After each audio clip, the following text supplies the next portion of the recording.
Hello everybody, this is Fernando with an all-new series for you here on my YouTube channel. I had mentioned this a couple of days back, probably about a week or two, in a poll there on my YouTube channel, asking everyone here that I was thinking about doing a new set of videos, a new series focusing on more, I guess for lack of a better term, adult-oriented stories. Not necessarily like really risque stuff or too far out there stuff, but more on the lines of stories that delve into more of the dark nature that we read about on magazines and newspapers, that we see on TV in terms of news stories, the kind of stuff that just makes you wonder, really, did that just really happen? Was someone truly capable of doing XYZ? And in that way I could try to present information about that very notable circumstance, and then give my own thoughts on it as well, and then see what your comments are afterward. Based on the poll, it seems like it's a resounding yes, that people are interested in hearing more about these stories. So I'm going to go ahead and start this one here with a very notorious murder that occurred in the mid-90s or so. And I picked this one because it actually inspired one of my favorite movies of all time, the Session 9 film. Those of you who have seen that film know how amazing that film is. It's a cult classic to this day. It's one of those movies where every time you watch it, you pick up something new, a whole new angle, a new set of details, some other backstory that just adds more layers to it. And interestingly enough, this murder case is the one that helped inspire that film. So those of you that didn't know that, maybe you're a fan of that film, well, now you do, and you'll know why this inspired that film. It's known, so this new series that I'm going to create is called The Gruesome and the Grotesque, and then that way it'll give you an idea essentially of what my theme is for all these new videos. This story, this inaugural one, is known as the Burnt Ziti Murder, and then you'll see why exactly that is. So let's go ahead and let's talk about all the grotesque information associated with this infamous murder case. So what was this Burnt Ziti murder? Well, it was a murder case that happened on August 29th, 1995 to be specific. A very, very unfortunate circumstance for the deceased party, and to this day it is still a mystery as to what truly caused this guy to do what he did.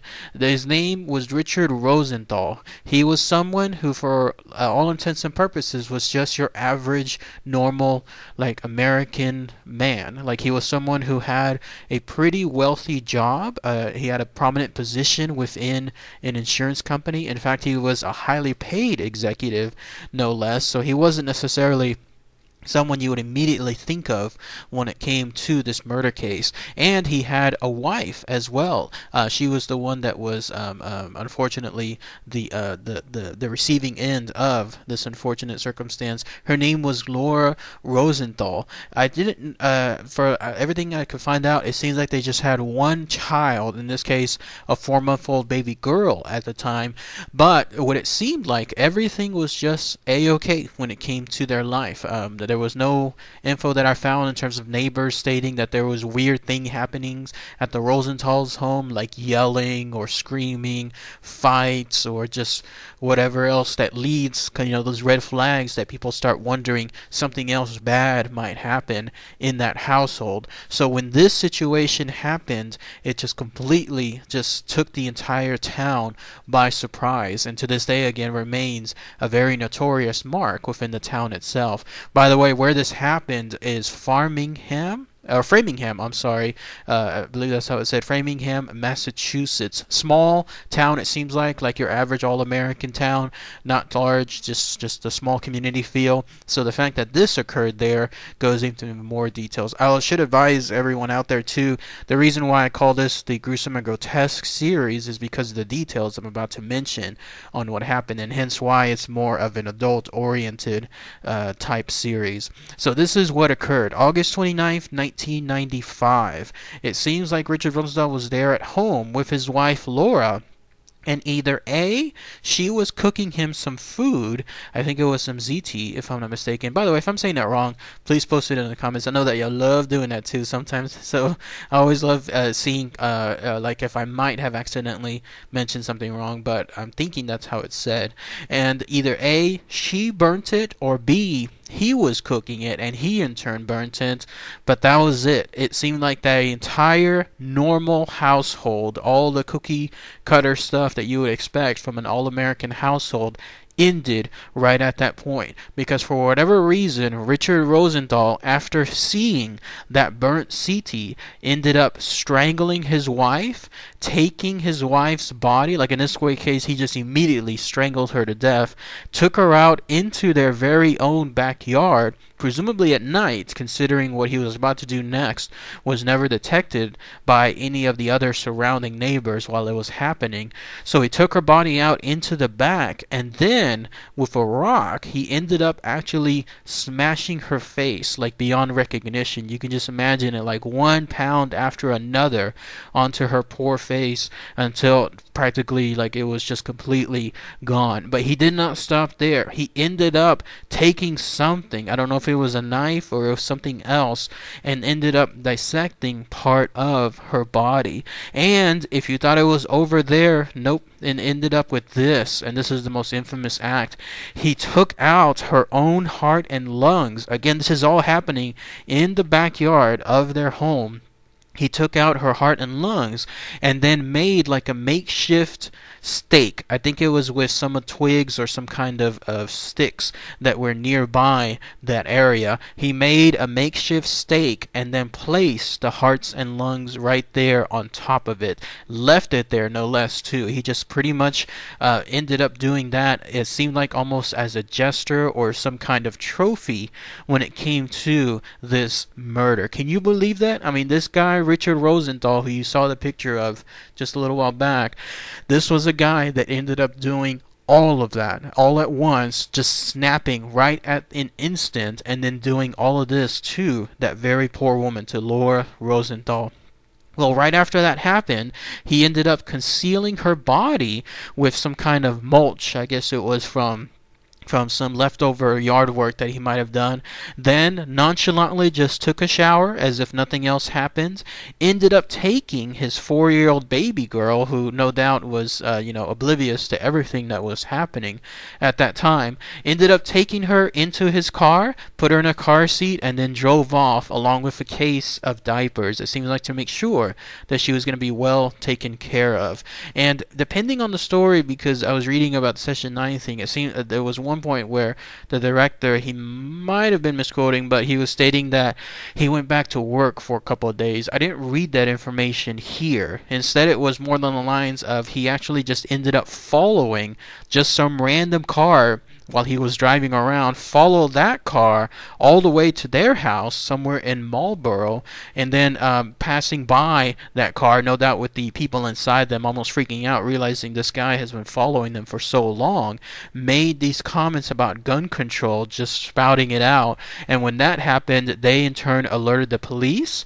The police ended up going to this guy's car, this Richard Rosenthal's car, and then that's when they saw that he was, covered in some blood, or this is something pointed. He might have, because even though he showered, he might have missed a couple of spots here and there. They found some blood, and this was his quote. This is what started the moniker, the Burnt Ziti Murder. He stated, "That is blood. I had an argument. I overcooked the ziti." And then that was it. They ended up going to the home, and then that's when they found, of course, everything related to the poor murder of Laura Rosenthal. In fact, it was so bad when it came to how they found her body there that for a while they had to list her as Jane Doe because they were not able to visually identify her thereafter. Afterward, this guy, Richard Rosenthal, he was of course taken to trial, but he was pleading not guilty by reason of insanity. Everything that was happening there, how he snapped and everything that he did afterward, all that gruesome stuff, he stated that he was mentally ill, that there was no way that he knew, right or wrong, at that moment. And on top of that, he was also stating that this happened to involve something along the lines of aliens. Like he was claiming that Laura herself was an alien when he attacked her. He was defending himself from her. Crazy stuff, right? And then also that there was a supernatural dead rat that he found somewhere else within that household. Who knows why he was stating that?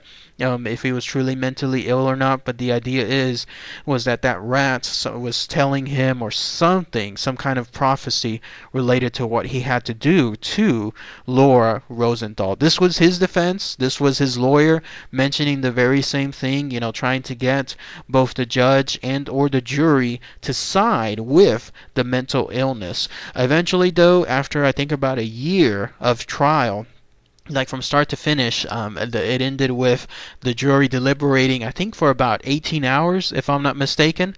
And when that happened, that's when the prosecution was able to present other evidence. Apparently, they showcased that there were circumstances before where Laura may have been a victim of, in this case, domestic abuse. Because back in 1990, 1993, she apparently had evidence, or evidence was shown of her having black eyes.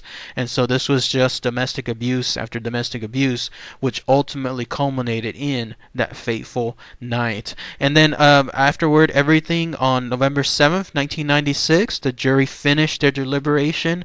They rejected everything in terms of his insanity defense, and he was found criminally responsible, like first-degree murder type stuff, given a life sentence. No possibility of parole. So right to this day, that was what, 1996? About 22 years later, he's still there, presumably in jail if he hasn't died yet, and he's going to be there for the rest of his life. But crazy stuff, isn't this, when it comes to this Burnt Ziti murder? I mean, this is just something that, again, is just I wanted to share here on this Gruesome and Grotesque series, because it'll focus on some of the insane stuff that people have done out there in this world. No evidence, again, showcasing like why he would snap. There was the domestic abuse, but to go that far in terms of something like this, and then also not just do what he did to her face, but obviously to her hearts and lungs, that's something else that's just completely just different. So whether he was truly mentally ill, who knows? Whether he was just faking the mental illness, he hasn't mentioned it to anyone thereafter. I heard that there was appeals that were done too, but they were declined as well. So he's still to this day out there in the prison at the very least. And again, how this ended up in this case influencing the Session 9 film, because if you've seen that film, now you know how they tie together.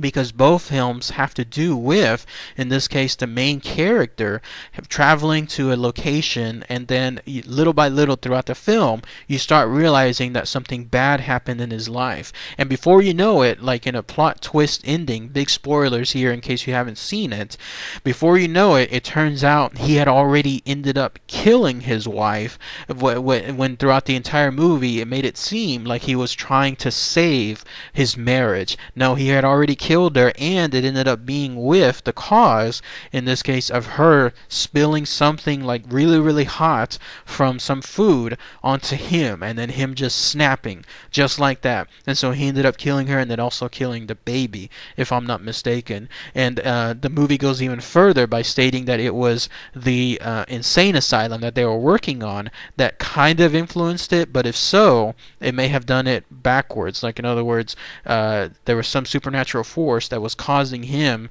to create that murder and then to be drawn into that location there. But that's how the two tied together. It comes straight actually from the director, Brad Anderson. He mentioned in an interview that the influence of this film came from a case that he described there. He said Boston at the time, but it was in the mid-90s, that happened to do with this exact same thing. So what do you guys think when it comes to this whole new series? That's essentially what I'm going to gear towards. There's other stories that I'm going to talk about as well that are just very interesting. Like another one that stands out is the case of the wife in Houston who discovered that her husband was having an affair with someone else, and when that happened, they ended up going to a Hilton hotel to continue the affair. She found out about it and she went to confront them there, and she ended up actually running him over right there on the Hilton parking lot several times, and then parking the car right on top of them. That's like another story that stands out that I'll talk about soon. But yes, if you like this series, please post those comments. Let me know if this is something that should continue. If you have any suggestions too, I'll probably start taking those soon.